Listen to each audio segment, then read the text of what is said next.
Mm. Peace and love, everyone, and welcome to my channel. If you are new, please like and subscribe. And I'm so delighted to be with you this evening, this Thursday, August 14th, in this wonderful summer that we're having. And I'm overjoyed for this evening's topic. So if you are new, please like and subscribe. And I just want to say welcome to everyone. Thank you for your patience. It's been a busy week. And I had to reschedule yesterday's live. This was originally scheduled for yesterday, but something had come up, and my time, time wasn't timing for me, so I had to reschedule. But I'm grateful and appreciative for this moment to be with you all and to share this really important topic. So, with that said, I hope everybody is doing wonderful, and we're going to just dive right into tonight's topic. It's signs, symbols, numbers, and their meanings. And signs, symbols, numbers are all different types of messages and that come in different forms. So the spoken word is one form of communication and is one way that we can communicate with one another. But the spirit world or the higher realms as well have different methods of communication, and signs and symbols and numbers are also a different form of a language. And so we're going to be talking about that this evening as well. So signs can come in many different forms, and sometimes words can be a sign. So we're going to explore signs and messages that are all around us. Many of us, family, who are awakening or on our spiritual journey, we are discovering the many ways that people can receive messages, and many of the different ways that you can communicate in all forms of communication. And signs and symbols are everywhere. They only have significance when you know what their meanings are. So something that may be symbolic to you or in a particular culture may not be have that same meaning to someone else because they don't know what it means and what it stands for and what it represents. For example, secret societies have certain signs, certain gestures, certain hand mudras, if you will, or certain like handshakes or things like that, ways they position their hands. And to people who are not in that secret society or that club, they don't know what these hand gestures mean, so it doesn't carry any meaning to them. But when they do know, then you understand or understand that it's a language, it has a meaning, it has a purpose. Okay, so that's what we're going to be diving into and exploring this evening: how signs and symbols are a form of communication. They evoke feelings in us when we know their meaning or the meaning attached to it. Some symbols are neither good nor evil, some of them. Now, I'm not going to say all, there are some symbols that have that intention or for good or bad, but it depends. Most of them are neither. It just depends on how someone uses it. For example, the cross, that is a symbol of Christianity. However, it's also a symbol of four directions in some other cultures. And so um then there's some people who don't, who use different symbols and it has different meanings for different times or for different purposes. So all of that is examples of the messages that are present in signs and symbols. Some of the oldest communication that you see written in stone around the world is in the form of symbols, or what they call petroglyphs.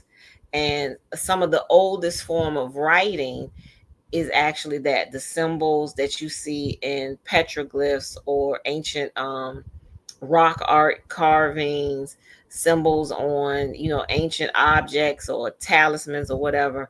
You'll see these symbols, and some of these symbols are universal, and some not so universal. They're only specific to certain cultures or certain spiritual practices, and so it only holds meaning for those people, and others may not be aware of the meaning or or what its significance is. So those are another examples of the signs and the symbols that are all around us.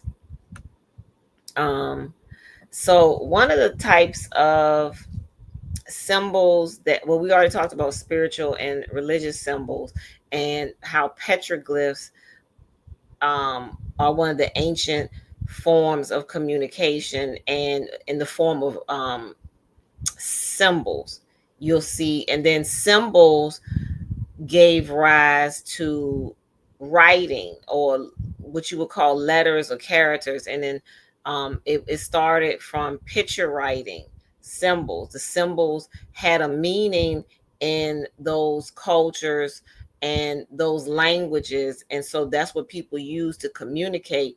And then from that, words evolved. And I saw a chart one time how the alphabet that we use in the English language, how that evolved from ancient an older language that used petroglyphs or used symbols or hieroglyphs, if you will, and how it was taken from an ancient language and used to make the letters, how it went from a symbol to actual letter. And in many cultures around the world, the languages and the writing and the script that is used has changed over time. And if you look at older versions of it, it looks very much like picture writing, or hieroglyphs, or some type of ancient glyphs. And all of that originated from the the sound of the letters or the words, and the pictures represented those sounds. And so um to some people, you know written languages are considered sacred because it's the personification, or the representation of languages, the spoken word. And it's written in some languages. Actually, they say the writing has a spiritual significance or mathematical quality to it, and that makes it sacred.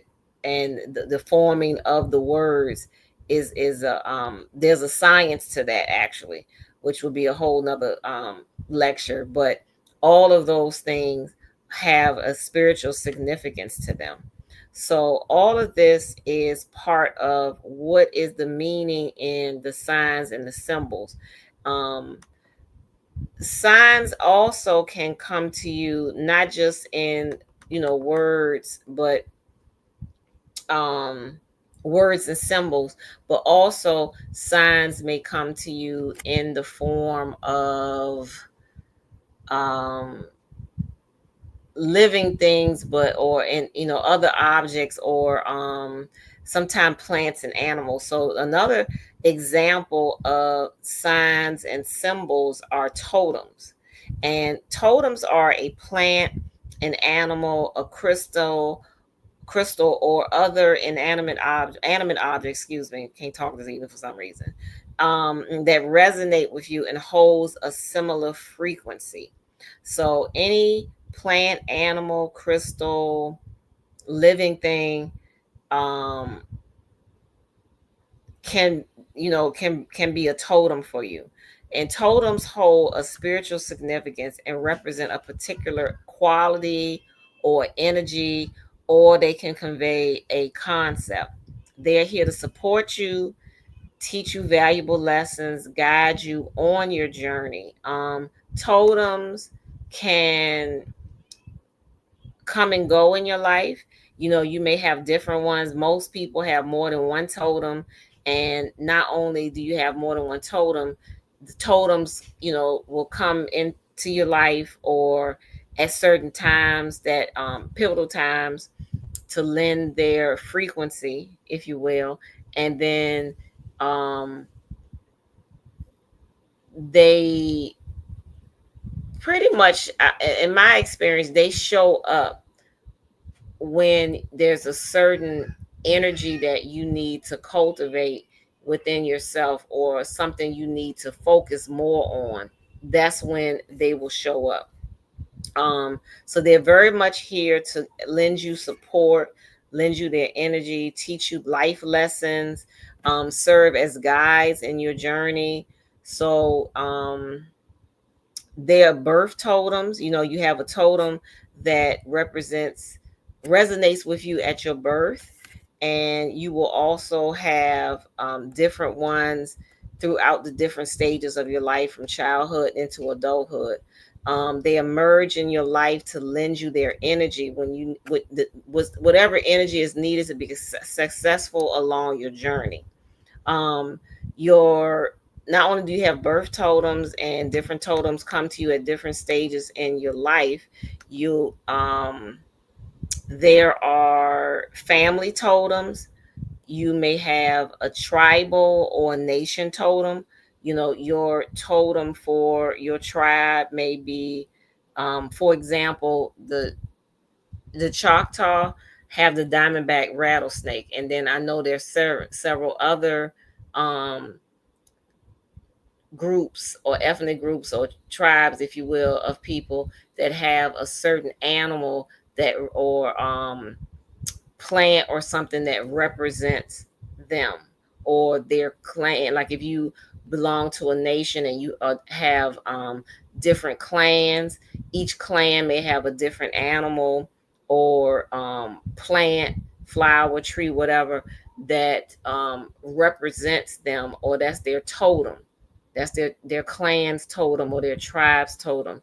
And um, these totems, when it comes to representing one for a whole group, are chosen with great care and dignity, and a lot of thought is put into it, because these things represent you and hold a certain frequency for you. So that is why they, certain clans or tribes will have a totem to represent the people, whether it's the wolf clan or the turtle clan, or the panther clan. It represents it embodies some type of energy that those people hold dear or hold sacred for them. And the meaning is in the symbol. The animal is like the totem is like a symbol for you. And when I say they come at different stages in your life, so your birth totem is one. As you grow and develop and evolve through your life and through your life changes, different ones will come to you um, to help lend you their support, and the energy and the guidance that you need in the journey. So, for example, let's say if you are going through a difficult time in your life, you may have a dream or a vision about a certain animal, or you may see it represent, like, you may have a dream about the animal, you may have a vision, you may go somewhere and somebody's wearing a t-shirt with that same animal on it. somebody may hand you a book or a magazine or something, and that animal's on the cover, or a name. You may be driving, and the name of a city or a town or a park or something may have that animal's in the name or the title, and you be like, wait a minute, why do I keep seeing deer over and over again? Why do I keep seeing wolf or fox repeatedly? You may go somewhere and you may start seeing a certain animal or a certain tree or plant over and over again that you may not have been acquainted with before, and it's just a symbol of the type of energy that you should be either adopting for yourself, or you need to learn certain lessons from that. So, for example, if you are going through a challenging time in your life, and you may feel um, like you're having, just a lot of challenges that you're facing, you may have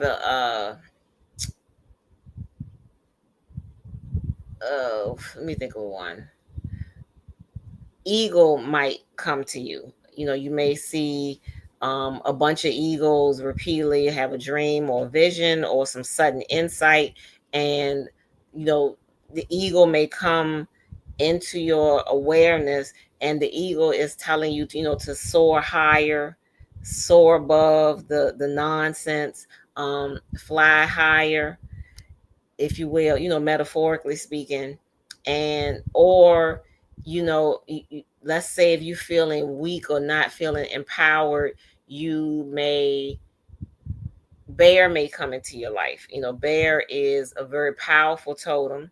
They're all powerful because they all have different meanings, but bear may come to you at a time when you're feeling um weak, or you may be feeling um like you just don't have the courage that you need to do something. So bear, it will come to you and share with you the courage, the bravery. What bears are known for.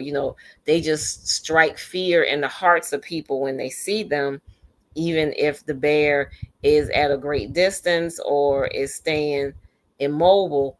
Just the thought of them, the sight of them, to see them moving, especially to see them running, to hear them roar, or see them stand upright. It evokes a sense of fear in people. And bear is associated with courage and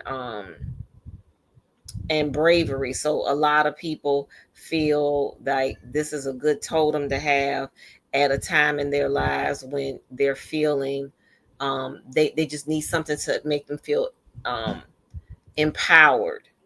And then you may also, some people have, a totem of let's see, an animal that is quieter but still very powerful. Like, let's say a rabbit. A rabbit can slip in and out of spaces, sometimes undetected. I know I've had experiences where I've been in the woods or the park or something, and you'll see a rabbit and look at it, and then suddenly it'll just dash off so quickly. It's almost like they got skates on or something. They just disappear. They move so quickly. So the rabbit may be telling you that you need to move swiftly and quietly when you're making moves. It may be telling you to be a little bit more careful and cautious, more observant, whatever. So you have to study the object that is a totem for you. So if it's a plant, an animal, crystal, whatever it is, study it. Or an element. It could be the elements of water and fire and air, earth, ether, whatever it is that um, you are seeing a pattern and it's resonating with you at that time in your life. Pay close attention to the characteristics of it, because that will give you the message and will teach you the lesson and to be learned. So if you the example that I gave about the rabbit, pay attention to rabbit. If rabbit shows up in your life, pay close attention to rabbits, um, behaviors, the kind of habitat that they live in, uh, their life cycles. All of that has deep meaning in for you. So if you have dreams about certain animals or plants, really study that, get to know that plant or that animal, study their characteristics, and it will have a greater meaning for you, and make more clarity on what the message is that it's trying to convey to you. So totems are just another example of signs and symbols all around you. um and your family may have a totem. Like I said, your tribe or your nation, your ethnic group might have a totem. And then there's personal and there's ancestral totems as well. So all of them have a great meaning. You just have to study them so that you can see what the message is. They will manifest themselves to you in the form of dreams, visions, repetitive appearances, and or sudden insight. Sometimes, it'll just show up. Like, um at one time in my life, I kept collecting crystals. People kept giving them to me. Like, I would just go places and someone would, just hand me a crystal. I wasn't expecting it, and it'll just keep happening. Um and then pay attention if things like that happen to you. People give you things, um just sudden gifts, unexpected. Well, gifts usually should be unexpected, but if you keep getting, let's say somebody keeps giving you ceramic or little wooden trinkets of the same kind of animal again and again, pay attention to that. Pay attention to the message in the animal or the plant, tree, whatever it is. Numbers are a very, very important sign and symbol, because numbers are a universal language. Numbers represent a mathematical value, and they all carry a frequency. Numbers have the same value regardless of the language you speak, which is very important. So that's one of the things that makes it a universal language. If you are seeing numbers and sequences such as 444, 1111, 777, 999, etc., those are messages actually from the angelic realm. Study the meaning of the numbers to gain insight into the messages that are being conveyed to you. The study of numbers is actually a science. It's called numerology. Calendar systems are based on numerical values. For example, the natural calendar that I try to adhere to, which is the 13 months and 28-day calendar, um, there's a frequency to that calendar because it's based on natural time and frequencies of the earth. The calendar has 13 months, each one equal with 28 days. That has a great significance, and it's all based on um, lunar cycles, or some of the ancient calendars are based on some of the other cycles, like the cycles of the equinoxes or the solstice. But it's something that's in harmony with the time and frequencies of the earth, or of the cosmos. And these calendar systems are all based upon numbers. Religious and spiritual ceremonies are based on numerology and the system of the science of numbers. For example, how many times you do certain ceremonies daily, how many days they last, performing ceremonies at certain times of the day, how many times you say a prayer, a chant, a zikr. All of these are examples of the power in numbers and the number frequencies that show up for us are also a sign or a symbol. To learn more about numbers, I recommend studying numerology. And a great book is to start with is Numbers. I think it's called Numbers in You by Lloyd Strayhorn. I actually read that book and had the pleasure to meet him one time. He goes deeper into that topic. He dives deeper into that topic, and I highly recommend that because numbers hold a very important significance and frequency in our lives, whether we're aware of it or not. Like if a certain number keeps showing up in your life, like the number 4. Let's say you live in a house and the address, house number is 44, and you have 4 children, you maybe have been married 4 times, and the number 4 just keeps showing up for you. You've tried, you know playing lotto or something, and pick 4 and the numbers you chose, or you may have won something and it was 4, whatever. Those are what I mean by signs and simple symbols, and the synchronicities that you'll see when it comes to numbers and things like that, numbers or totems. I don't believe in coincidences. I believe that things happen for a reason, and it's up to us to determine what that reason is and what that meaning is, and what that meaning holds for us. Um and numbers show up a lot everywhere, whether we are consciously aware of it or not. In fact, someone even told me that scriptures hold a powerful numerological value because of the numbers of verses or syllables in the scriptures that we read, or some of the prayers and the chants that spiritual people do. All of that raises a certain energy or vibration, because numbers have that power and that ability. Some symbols actually have mystical properties.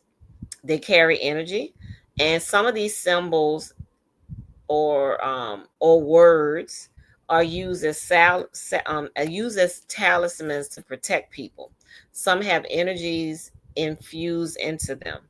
Some are said to protect you from calamities, negative spirits. Some can heal. They are healing symbols, and just like they're healing words and healing sounds, they're actually symbols that are infused with, sometimes with those sounds and with those energies that are healing.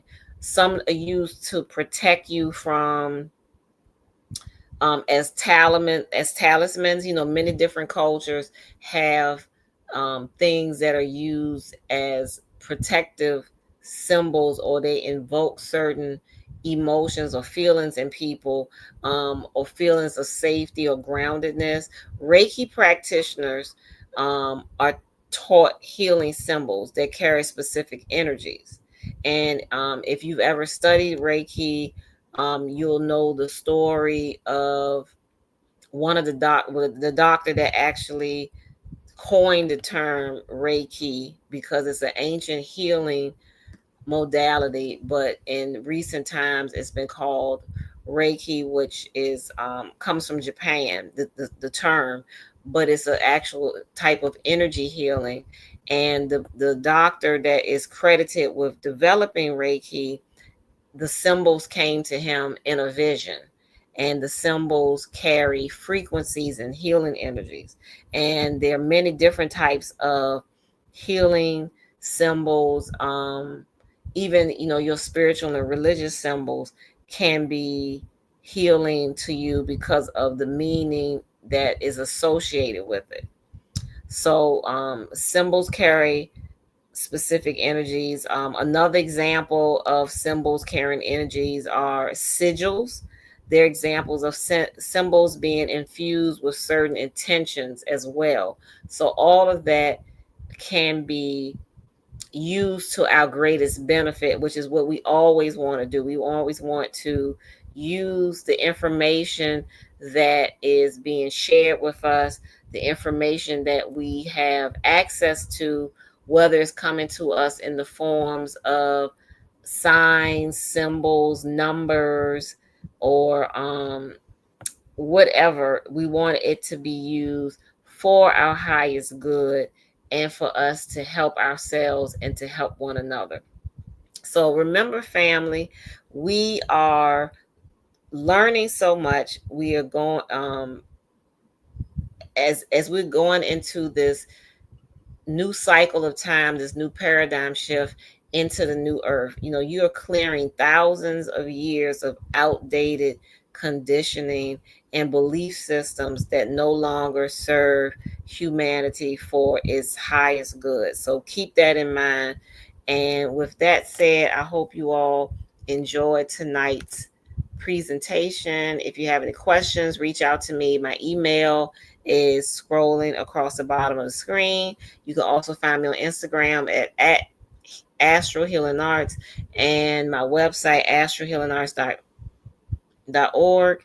And I hope this was beneficial to each and everyone that watches. Please share this video with others, and I look forward to our next meeting next time. In the meantime, love, peace, prosperity, good health, and freedom to each and every one of you. Peace and love.